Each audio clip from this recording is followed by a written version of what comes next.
This whole space is meant to be like, it's a fantasy flat, really. It exists on a whim and a charm. And that's the point of it for Henry. When you're 46, you think this place is young, you think it's sexy, you think it's the place to wake up after a night out. It's a real space for Dean, it's a real space for Freddie and Scotty and all those people who come here. And I think as you get to know it, then it becomes Henry's world. It becomes a contrast to the world that he leaves behind. Life stripped bare, really, and that's when you find out who Henry is. It's an amazing place to come, and it's full of things that are made to look sexy by being brought together. Rather like the people in this, all the furniture doesn't match. Like, all the people are odd, quirky, cast-off people, and the furniture in here is odd, quirky, cast-off furniture. But when put together, it becomes really sexy, and that's what Calico is for Henry. I kind of very much imagine this space, really. I mean, you know, obviously you work with the design team, and Melanie's come up with brilliant stuff here. It's what I hoped it would be. It's exactly what I hoped.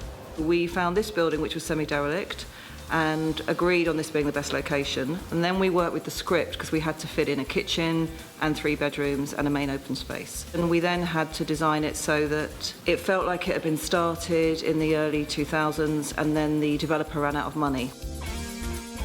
As you can see, it's really amazing. They've built this extraordinary set, because half of this isn't real. It's a real carcass, but re-roof, new walls, electricity, and it's no longer got rats in it, which is always a bonus. But it's just a really, really groovy space that when you arrive in it, it is both a big, old, horrible warehouse and also the sexiest flat you've ever been in. The dressing process was to represent the fact that people had squatted or tenanted this place for the last 10 years, and in that time, people had left things, picked things up from the building, from skips.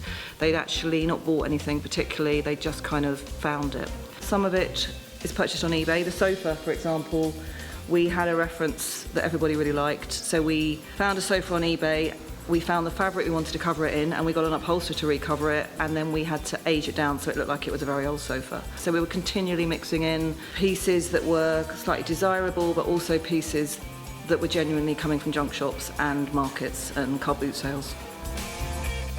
Everything you're seeing has been done by the art department, so you've got, you know, there are like little doodles that the characters have done, and they're all characterful, so you know, Freddie's drawn his tattoo all over the walls and stuff like that, and you may never see it on screen, but the level of detail is pretty awesome. It feels real though, you know, that's the difference. It doesn't feel like a set at all, and it's great to be able to create that. It's great to be able to create something that's got a bit of history. It works really well as a backdrop for the story and the characters living in it, and the incongruousness of Henry moving in with all these folk that fit in here really comfortably. But it's also, for me, a bit like the Forest of Arden in Shakespeare, or the Top of the Beanstalk, or the woods in the fairy story, in that it's the place Henry comes to where the rules are different. You come in as one person and you go out as somebody else, having learnt a lot about yourself, and you learn it because you're scared here.